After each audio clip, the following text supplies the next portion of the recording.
Hey y'all, it's Lacey, and today I am gonna give you a book haul. Now this book haul covers January, February, March, and April so far. But April's almost over, and I don't see myself purchasing any more books in the next couple of days. So this will be a 4-month book haul. There aren't a lot of books.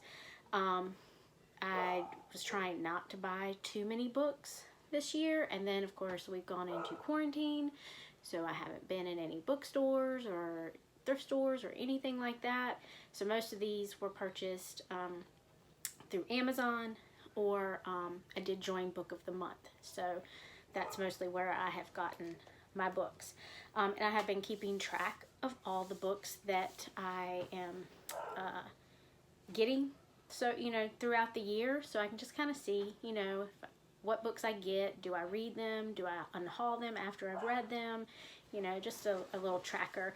And I've been keeping track of it in my reading journal. So there are 1, 2, 3, 4, 5, 6, 7, 8, only 9 books so far this year, so that's not bad. Like I said, and this covers January through April. So the first book, which I don't have anymore, was The Sundown Motel by Simone St. James. This was my Book of the Month pick for January. I did read it. I liked it. I think I gave it 4 stars, but I ended up giving it to my sister to read. But it's a little bit of a ghost story. It's a dual timeline. I think a lot of people have talked about it on BookTube, because I think a lot of people picked it in their Book of the Month for January. So the next book that I got this year was the Bromance Book Club. I got this one from Amazon. This was one I had seen. I forget where I heard about this book, but anyway, it's like a contemporary romance, and I have read this recently, so it'll be in my April wrap up, so I'll go into more detail about it then. But it's really good. It was really enjoyable. I liked it a lot. The next one is another one that I don't have any longer. It was called Love Her or Lose Her by Tessa Bailey, and this was a sequel to Fix Her Up, also obviously by Tessa Bailey. I loved Fix Her Up. It was a 5-star book for me. But Love Her or Lose Her, I did not like as much, so I did end up unhauling it just because it just wasn't the same experience as Fix Her Up was. I thought it was lacking a little something, and the story didn't really gel with me, but it was about a married couple who was having trouble in their marriage, and they were trying to work on it, and so anyway. But yeah, I just didn't like it, so I've unhauled that one already this year. Next is Stasiland by Anna Funder. This is a nonfiction book about stories from behind the Berlin Wall. So this is about when the Berlin Wall was up in Germany, and about people's experiences, I guess, on the inside of that. But it sounded really interesting, and it's something I don't know a whole lot about. Next is another Book of the Month pick, and that is You Are Not Alone by Greer Hendricks and Sarah Pekkanen. I don't really know much about this book other than it's a thriller. I have not gotten to it yet to read it, so I don't know much about it.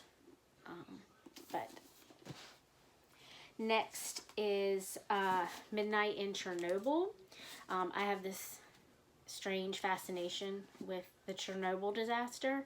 I just find it so compelling and interesting, and I did watch the miniseries on HBO like last year. Really good. If you have not watched it and you have HBO, I highly recommend it. It's very, very good. Going into detail about that whole disaster, and really a lot of stuff I did not know about it, and how bad it could have been but wasn't. And almost like down to the last second. It could have been like 1,000 times worse than it really was. But this is a book about that as well. So I just wanted to check this one out and see, you know, the information in this. But yeah, it goes along with my fascination about Chernobyl. Is was my March book of the month pick, and that is Hour of the Assassin by Matthew Quirk. I don't know much about it other than that it's a thriller and it looks like it involves a Secret Service agent, that type of story. So hopefully I'll get to it soon.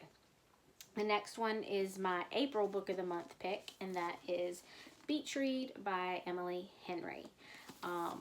This one looks like it's a romance about two writers who are kind of like, they have writer's block and they're trying to work through that, and they strike up a deal with each other to maybe write stuff for each other, and then they go on different little journeys with each other to try and get rid of their writer's block or something like that. But yeah, it sounded kind of fun and interesting and like a nice summer read. And then the last one that I got recently is Undercover Bromance, which is the sequel to the Bromance Book Club. I really liked the Bromance Book Club, so I immediately, once I finished that book, I ordered this one. So I do plan to try and get to this one sooner rather than later. So that's it. That's all the books that I've gotten so far this year. Not a lot, but once this quarantine is over, I do plan on hitting up some like Goodwill stores and thrift stores and checking to see what books I can get from there, because that's where I get most of my books is secondhand, but occasionally I do pick up a couple from Amazon here and there. But that's it. That's all the books that I've gotten so far this year. Just 9 books. So we'll see what happens in the later part of the year. But that's it for this video. So I'll see you next time.